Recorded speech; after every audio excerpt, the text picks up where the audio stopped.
Сәлем менің құрметті тыңдарманым. Арнама тіркеліп, лайк басып, пікір қалдыра отырыңыз. Рахмет.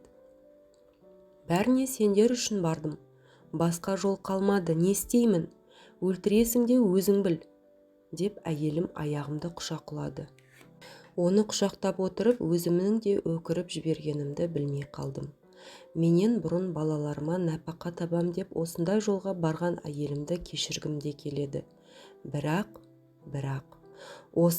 мені өлтіріп барады. Болған жайды қаз қалпында баяндаймын. Ауылда жұмыс болмай қалаға қаңғып келген бейшара отбасылардың бірі едік. Екі баламызды әке-шешеміздің қолына тастап кеткенбіз. Қалада бізді қай жайлы жұмыс күтіп тұр дейсіз?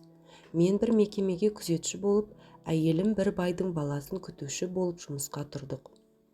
Күзетшінің жұмысы белгілі ғой, айлығы да шамалы, бірақ жоқтан бар. Әйелімнің жұмысы тәуір. Таудың етегінде дәу үйі бар бір байдың баласын қарайды. Ол да мен секілді тәулікпен жұмыс істейді. Аптасына 3 күн кезекпен барады. Түнде баланы қарап, сонда қонып қалады. Осылайша жүріп жаттық. Екі баланың анасы болса да, жарым көрікті, мүсінді еді. Жасы 25-тен енді ғана асқан. Бәлкім бай отбасында әйелімнің көркі, ауылда бала бағып өскені, пысықтығы ұнап қалса керек, бірден бала бағушы қылып алған еді. Содан қойшы уақыт өтіп жатты.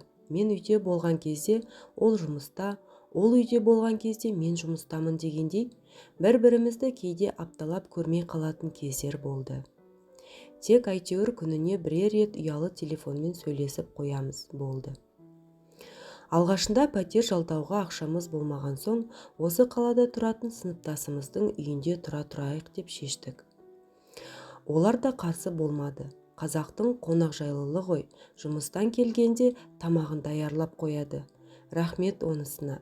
Бірде жұмыстан келіп, тамақ ішіп, сыныптасымен теледидар көруге отырғаным сол еді, әйелі келіп, қолыма бір дәрілерді ұстата салды. Бұл не? Дедім түсінбей. Әйеліңнің заказы ғой, алып қоя салшы деп еді, өздерің қаңғып жұмыс істеп жүргенде, бала көтеруге неге керек? Дұрыс, өстіп сақтанып жүріңдер деп қояды досымның әйелі. Мен аң-таңмын. Әлі де түсінбей, не қылған дәрі деймін. Бала болдырмайтын дәрі ғой, төсек қатынасының алдында шетін. Өткенде алып бергенім бітіп қалыпты, тағы алып қойшы деген соң алғаным ғой, келіншегіңе берерсің деп залдан шығып кетті. Не айтарымды білмей қалдым. Әйелімнің маған айтпай мұнысы несі? Біз соңғы бірер айда дұрыстап төсекте де болмап едік. Дәріні не үшін ішіп жүр? Әлде өзгемен жатып жүрме? Көңіліме күдік кірді. Түнімен ұйықтай алмай шықтым. Ертеңіде демалатын күнім еді. Таңертең кезектен әйелім келу керек. Сол кезде жағдайды анықтамақ болдым. Бірақ күдік кірген көңіл қиын ғой. Ойыма неше түрлі нәрселер келіп кетеді. Өзімді әрең тежеумен болдым. Таңертең кезегін өткізіп келетін әйелім түс ауа әрең келді. Телефонмен хабарласып едім, баласы ауырып жатыр, дәрігер күтіп отырмын, үйін жинап жатырмын деп бір құлаш сылтау айтқан. Осының өзі көңіліме сезік әкелді. Таңертеңгісін досым да, әйелі де жұмысқа кеткен. Балалары сабақта. Үйде жалғызбын. Әйелім шешініп болмай, мынау не деп кешегі дәрілерді көрсеттім. Ол шошып қалды. Не қылған дәрі деп, тіпті таңданыс білдірді. Кімді алдап тұрсың? Неғып бұл дәріні білмей қалдың? Өзің заказ беріпсің ғой. Айт шыныңды, мұны не үшін ішіп жүрсің? Біреумен жатып жүргенің белгілі болды ғой деп тап бердім. Ақыры не керек? Әйелім бәрін мойындады. Сөйтсем баласын бағып жүрген үйдің отағасы қырындап, әйелімді төсек қатынаста мәжбүрлеген көрінеді. Үнемі мол ақша береді екен. Киім-кешек алып берген. Бала бағудан қолы босаған кезде әлгі ер адаммен әйелім қонақ үйлерінде кездесіп жүріпті. Бір сөзбен айтқанда әйелім әлгі байдың көңілдесіне айналыпты. Бала көтеріп қалмас үшін амалсыз менен жасырып, осы дәрілерді ішіп жүріпті. Егер сен қолыңнан іс келетін жақсы еркек болғанда, балаларыңды бағып үйде отыратын едім ғой. Балаларының нәпақасын үшін соған бердің. Енді не істеймін? Өлтіресің, өзің біл.